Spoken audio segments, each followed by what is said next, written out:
Imagine a Thursday night.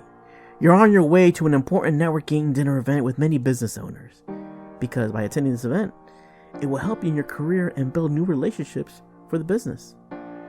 But then all of a sudden, you get a call from one of your friends asking, "Hey, are you on your way?" "On your way to what?" "Dude, it's John's surprise birthday party." And John is one of your close friends, and you got your days mixed up. What would you do? You have to prioritize. And I know you've heard that phrase before once. But why do you have to do that? What exactly does setting priorities mean, and how does it help you? While looking at all these tasks you have to do next to their respective deadlines, it may seem overwhelming and can lead to procrastination or ending up not doing a task at all. And you're left to wonder which tasks are more important or where to even start. Setting priorities is important for staying organized in your professional and personal life. It ensures you're continually progressing towards the achievement of your goals and helps you remain productive without feeling overwhelmed. Do the hard jobs first. The easy jobs will take care of themselves. Dale Carnegie. And in this video, you'll learn about the classic jar is full story. It's about a professor who teaches his students, well, never mind. I don't want to spoil it for you. By the end of this video, you're going to have a better understanding how to set priorities in your own life, how to achieve a better balance between work, family, hobbies, and personal growth, and how you can untap your potential. Welcome to Untapping Your Potential, where we will share with you motivational stories, motivational figures, comeback stories, and public speaking tips that will keep you growing and inspire you to take action. One day, in a classroom buzzing with activity, students are bustling in and out of the room, greeting their classmates and finding their seats. Some are engaged in quiet conversations while others are frantically flipping through their notes and reviewing their textbooks. As the students settle into their seats, Professor Lucas enters the room, carrying a large empty jar, along with a bucket of rocks, pebbles, and sand. The students begin to quiet down, sensing that something important is about to happen. The professor sets the jar on the table in front of the room, and the students turn their attention towards it. He started off by filling up the jar with the big rock, and when they reached the rim of the jar, he had held it to the students and asked them if the jar was full. They all agreed.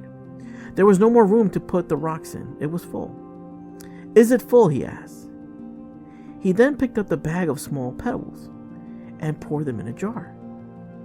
He shook the jar so that the pebbles fill in the spaces around the big rocks. "Is the jar full now?" he asked. The group of students all looked at each other and agreed that the jar was now completely full. "But is it really full?" he asked. Professor Lucas then picked up a tub of sand. He poured the sand in between the pebbles and the rocks, and once again he held up the jar to his class, showing how it was even more full than before. The professor then asked the question again, "Is the jar full now?" And everyone in unison said yes. Then he pulls out a bottle of water and pours some water in the jar until it is full all the way to the top. The professor continued to hold up the jar and asked, "What do you see in this jar?" One student spoke up, "I see a jar filled with rocks, pebbles, sand, and water." The professor nodded and said, "That's correct. But what does this jar represent?" The students were silent, unsure how to answer. Professor Lucas continued, "This jar represents your life.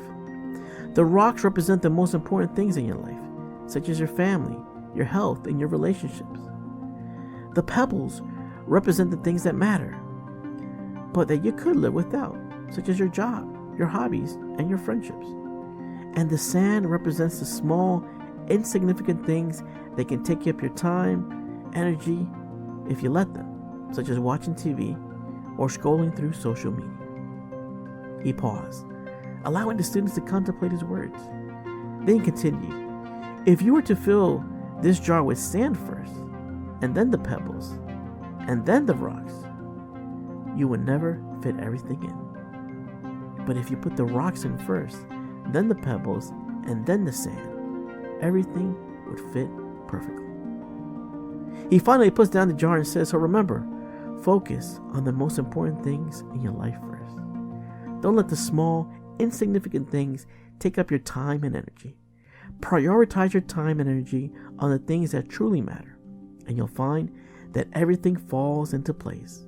Finally, one student raised his hand and said, Professor, what does the water stand for?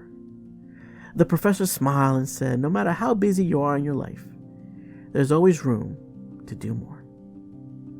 Focus on your priorities before your priorities lose focus on you. Sarah Lee. You can do this by being more intentional about designing your priorities into your life. Schedule time to speak with family, schedule your exercise, allocate the time you need to self-care. Because when you have the major pillars of your life accounted for, you'll be able to show up more completely for everything else. Setting priorities is essential for a balanced and fulfilling life. Now here are some tips how you can set your priorities. Number 1, time management. But honestly, can you really manage time? No, you can't. It's constant. But what you can do is control your own actions. Manage your time effectively by setting aside specific blocks of time for the most important tasks and activities in your life. This will help you make progress on your big rocks and ensure that they receive the attention they deserve. Give me 6 hours to chop down a tree, and I will spend the first 4 sharpening the axe. Abraham Lincoln. Effective time management skills can help you break down large tasks into smaller ones.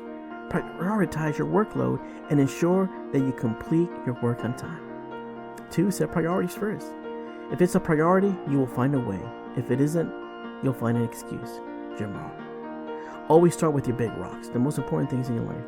Prioritize your big rocks will ensure that you're not neglecting the critical aspects of your life that matter the most.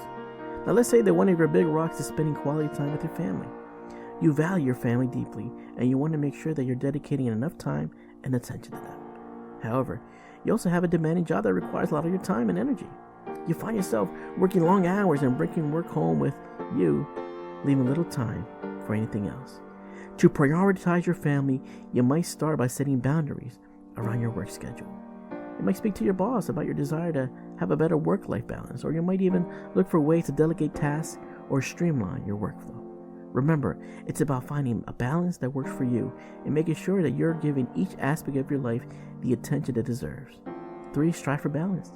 Making a balance of all these things will bring satisfaction in your life. Look, you can't keep focused on excessively one thing and then completely forget the other. Life is too short. Focus on what really matters most. You have to change your priorities over time. Roy Bennett. Focusing excessively on one thing while neglecting other aspects of your life can lead to an unfulfilled and imbalanced life. For example, the workaholic. Someone who spends all their time and energy on work can neglect their personal relationships, hobbies, and even their health. Look, it's important to have a successful career, but it's also important to make time for other aspects of your life. 2, the parenting obsession. Someone who spends all their time and energy on their children can neglect their personal interests, relationships, and even their own self-care. Parenting is important, but it's also essential to make time for your own needs and interests as well. The academic overachiever. Someone who spends all their time studying, getting good grades, can neglect their social life, personal relationships, and mental health. While academic success is important, it's important to balance it with other aspects in your life. By striving for balance and avoiding excessive focus on one thing, you can lead to a more fulfilling and satisfying life.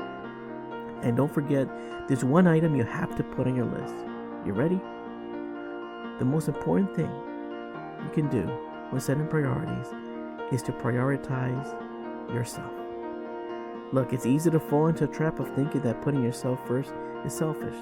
But in reality, taking care of yourself and making your own happiness a priority is not only okay, it's a necessity for a fulfilling life. This means taking care of your own physical and mental well-being and making sure that you're giving yourself the time and attention you need to thrive. When you neglect your own needs and desires, it can lead to feelings of burnout, stress, and dissatisfaction. But by prioritizing yourself, you can avoid these negative consequences and create a more fulfilling life. It's not selfish to love thyself. Take care of yourself. And to make happiness a priority, it's necessary. Mandy Hale. Thanks for watching this video. How would you like to hear more motivational stories on a consistent basis? Do me a favor and support the channel by sharing, comment below, and please make sure to like and hit that subscribe button to get the latest updates. See you.